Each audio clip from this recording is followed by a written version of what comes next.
जो गर्भकालीन विकास की जो अवस्थाएं होती हैं, इन अवस्थाओं को 3 भागों में विभाजित किया गया है। इन 3 भागों से ही मिलकर संपूर्ण शिशु का विकास होता है। तो अवस्था में पहली अवस्था है डिम्बावस्था। इस डिम्बावस्था को बीजावस्था भी कहा जाता है। इसमें जो डिम्बावस्था उसमें 2 सप्ताह का जो शिशु होता है, इसको डिम्बावस्था बीजावस्था कहा जाता है। मैंने आपको बताया था उस समय उसकी आकृति 8 पिन की 9 के बराबर की होती है। डायग्राम के द्वारा मैंने आपको यहाँ पर बताया है। दूसरी अवस्था है भ्रूणावस्था, एम्ब्रियो स्टेज। इसमें जो भ्रूण का विकास होता है 2 सप्ताह से 3 सप्ताह से लेकर 2 मंथ तक होता है। जो 2 महीने का शिशु होता है, 2 महीने का जो शिशु होता है जो माता के गर्भ में पलता है, उसको बोला जाता है भ्रूणावस्था। तीसरी स्टेज है आपकी गर्भस्थ शिशु की अवस्था। गर्भस्थ शिशु की अवस्था यह आपकी 3 माह से लेकर प्रसव तक, उसके 9 माह तक, जन्म लेने तक की अवस्था होती है। गर्भस्थ शिशु की अवस्था में, इस अवस्था में शिशु के अंदर सभी अंगों का विकास होने लगता है। उसकी धड़कनें, हृदय, किडनी, आंखें, हाथ, पैर, इन सभी अंगों का विकास पूर्ण रूप से हो चुका होता है। तो ये आपकी गर्भकालीन विकास की तीनों अवस्थाएं। इन अवस्थाओं के साथ साथ इन अवस्थाएं किन किन कारणों से प्रभावित होती है? तो यहाँ पे प्रभावित करने वाले कारक, पहला कारक है गर्भवती माता का स्वास्थ्य। जब कोई माँ किसी बच्चे को जन्म देने के लिए तत्पर होती है तो उसे अपने स्वास्थ्य का ध्यान रखना चाहिए। जैसे कि समय समय पर चेकअप कराना चाहिए और किसी बीमारी से ग्रसित नहीं होनी चाहिए। हैजा, चेचक, एड्स आदि अनेक बीमारियां होती हैं, इन बीमारियों से उसे बचाव करना चाहिए। नेक्स्ट है आपका गर्भवती माता का आहार। जब माँ गर्भ से होती है उसे अपने खान पान का ध्यान रखना चाहिए। नेक्स्ट है माता पिता की अभिवृद्धि। अभिवृद्धि में सोच समझ, माता पिता को अपनी सोच का, समझ का तथा अभिवृद्धियों का ध्यान रखना चाहिए। माता पिता की आयु, जब बच्चे को जन्म देने की निश्चित आयु होती है, माता पिता की आयु को, अपनी आयु का भी ध्यान रखना चाहिए। नेक्स्ट है आपका गर्भवती माता की संवेदनात्मक अनुभूतियां, इमोशनल, दुख, दर्द, भय, इन सभी का प्रभाव बच्चे पर नहीं पड़ना चाहिए। इसलिए माता को हमेशा खुश रहना चाहिए, किसी प्रकार का तनाव नहीं लेना चाहिए। वो आपकी संवेदनात्मक अनुभूतियां होती हैं। मादक द्रव्य एवं शराब का सेवन, जब माँ गर्भ से होती है उस समय माता को, गर्भवती माता को किसी भी मादक पदार्थ का सेवन नहीं करना चाहिए। जैसे सिगरेट है, बीड़ी है, कोई नशीला पदार्थ सेवन नहीं करना चाहिए, क्योंकि इनमें निकोटिन पाया जाता है जो शिशु की वृद्धि एवं विकास को प्रभावित कर सकता है। तो हमें इन कारकों का ध्यान रखना अति आवश्यक है। तो मैंने आपको भ्रूण के विकास के बारे में बताया था। तो पहला अवस्था होती है डिम्बावस्था। इसमें भ्रूण का आकार पिन के आकार का होता है। धीरे धीरे उसकी ग्रोथ बढ़ती जाती है, उसका विकास होता जाता है।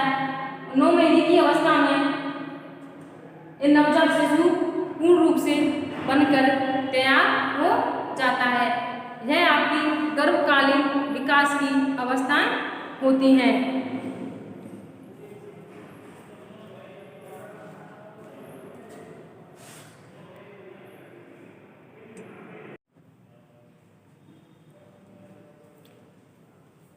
हेलो स्टूडेंट, आज हम आपको गृह विज्ञान विषय में आपको तीसरा अध्याय गर्भकालीन विकास के बारे में आपको पढ़ाएंगे। अब तक हमने मादा जनन तंत्र एवं नर जनन तंत्र के विभिन्न अंगों के बारे में पढ़ा और समझा। यह भी उसी का एक भाग है। जो गर्भकालीन विकास होता है यह माता के गर्भ में ही होता। माता के गर्भ में किन किन विशेषताओं तथा किन किन प्रकारों से गर्भ का विकास होता है उसके बारे में हम आपको बताएंगे। तो गर्भकालीन विकास इसको बोलते हैं प्री नेटल डेवलपमेंट।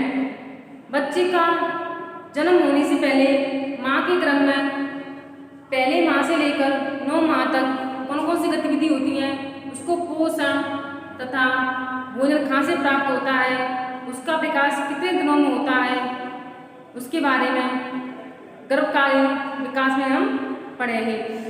तो गर्भाधान कौन सी पहचान? गर्भाधान मतलब जब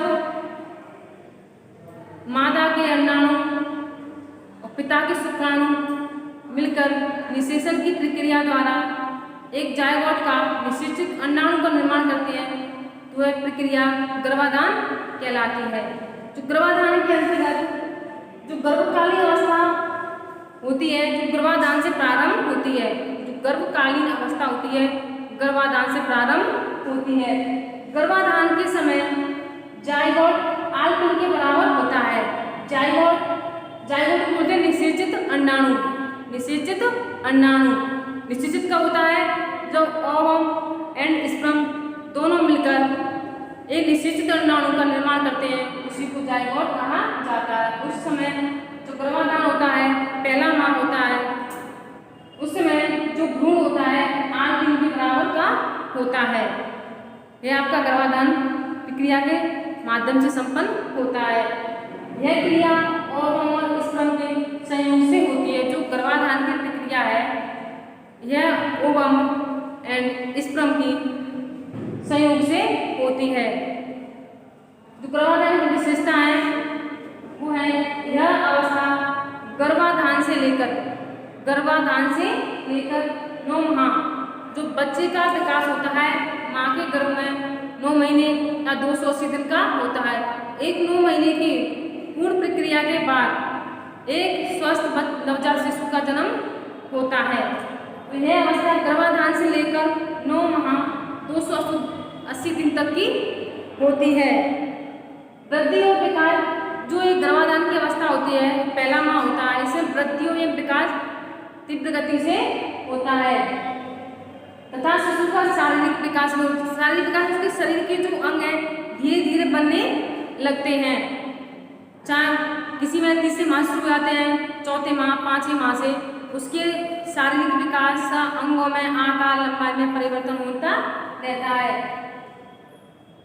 उसमें शिशु की आकृति आकार बढ़ने लगता है तथा वह धीरे धीरे अपना विकास करने लगता है। जो गर्भाधान के समय ही शिशु का विकास प्रारंभ हो जाता है। अब जो गर्भाधान की प्रक्रिया होती है, जब शिशु गर्भ में होता है तो उसको पोषण कहाँ से प्राप्त होता है उसके बारे में जो अपरा होता है प्लेसेंटा, इसको प्लेसेंटा ही बोलते हैं। यह माता के गर्भ में पलने वाले शिशु को पोषण प्रदान करता है। अपरा की संरचना सूक्ष्ममयी एवं कोमल भागों से बनी संरचना होती है। जो अपरा होता है सूक्ष्ममयी जो छोटी छोटी कोशिकाएं होती हैं उससे मिलकर बना हुआ भाग होता है। अपरा होता है गर्भकाल में गर्भाशय के समय उसकी दीवारों से चिपका रहता है, जिससे शिशु उस एक थैलीनुमा संरचना हो जाती है, उस थैलीनुमा संरचना में सुरक्षित रहता है। अपरा के कार्य, अगर माता के किसी बच्चे को जन्म दे अगर अपरा नहीं होगा तो शिशु को पोषण नहीं मिल पाएगा, अपनी वृद्धि नहीं कर पाएगा, अपना विकास नहीं कर पाएगा। अपरा के कार्य, शिशु का पोषण चौथे माह से प्रारंभ हो जाता है। मैंने आपको बताया पहला माह होता है, इसमें वो निषेचित अंडाणु जायगोट होता है, इसका आकृति एक पिन की बराबर होती है। जैसे जैसे उसके दिन बढ़ते जाते हैं तो चौथे माह से वो पोषण प्रारंभ करना शुरू कर देता है। तो शिशु का पोषण चौथे माह से प्रारंभ नाभि रज्जु की जो हमारी नाभि होती है वो नाभि रज्जु से जुड़ा हुआ भाग होता है अपरा। नाभि रज्जु से जुड़ा हुआ भाग क्या होता है? अपरा, जिससे शिशु को पोषण प्रदान होता है। माता के रक्त से शिशु को पोषण करना। अपरा का कार्य क्या है? माता के रक्त से शिशु को पोषण प्रदान करना। जो माता का रक्त होता है, माता के रक्त के द्वारा ही शिशु में रक्त की प्रक्रिया संपन्न होती है, अंगों का विकास होता है, वो अपरा के माध्यम से ही होता है। माता के रक्त से शिशु को ऑक्सीजन एवं जल पहुंचाना। ऑक्सीजन को प्राणवायु कहा जाता है। इसी ऑक्सीजन के माध्यम से सभी प्राणवायु जीवित रहते हैं। और हमारे पर्यावरण में, वातावरण में ऑक्सीजन नहीं होगी तो कोई भी सजीव प्राणी जीवित नहीं रह सकता है। जिस तरह से जो मानव होता है ऑक्सीजन की आवश्यकता होती है, उसी तरह से गर्भ में पल रहे शिशु को ऑक्सीजन की आवश्यकता होती है। वह ऑक्सीजन माता के रक्त से शिशु को तथा H2 जल किसके माध्यम से पहुंचता है? अपरा के माध्यम से ही पहुंचता है, जिससे शिशु अपना जीवन ग्रहण करता है तथा वृद्धि एवं विकास करता है। शिशु द्वारा उत्सर्जित व्यर्थ पदार्थ जैसे जैसे दिन बढ़ते जाते हैं, उसके शरीर के अंदर किडनी है, हार्ट है, उसके साथ साथ उत्सर्जन अंगों का विकास होने लगता है। जो उत्सर्जित व्यर्थ पदार्थ होते हैं, इन पदार्थों का निष्कासन अपरा के द्वारा ही संभव होता है। गर्भकाल में शिशु का जो उल्ब कोष होता है, जिसके एक थैलीनुमा संरचना होती है जिसमें शिशु का विकास होता है, उसको बोलते हैं गर्भोदय थैली। जो गर्भोदय थैली की जो सुरक्षा होती है वो अपरा के माध्यम से ही होती है।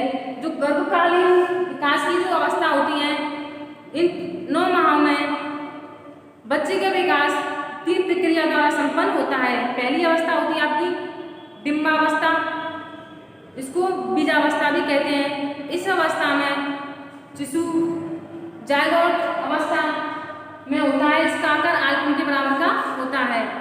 धीरे धीरे जैसे छोटा भ्रूण का विकास होने लगता है, 3 महीने की प्रक्रिया जिसमें जो होती है आपकी डिम्बावस्था में, बीजावस्था में, इसको डिम्बावस्था या बीजावस्था भी कहते हैं। धीरे धीरे वह भ्रूण बनने लगता है, तो भ्रूणावस्था की प्रक्रिया में उसका एक छोटा भ्रूण आकृति का बन जाता है। धीरे धीरे गर्भकाल में बच्चे का विकास होता रहता है।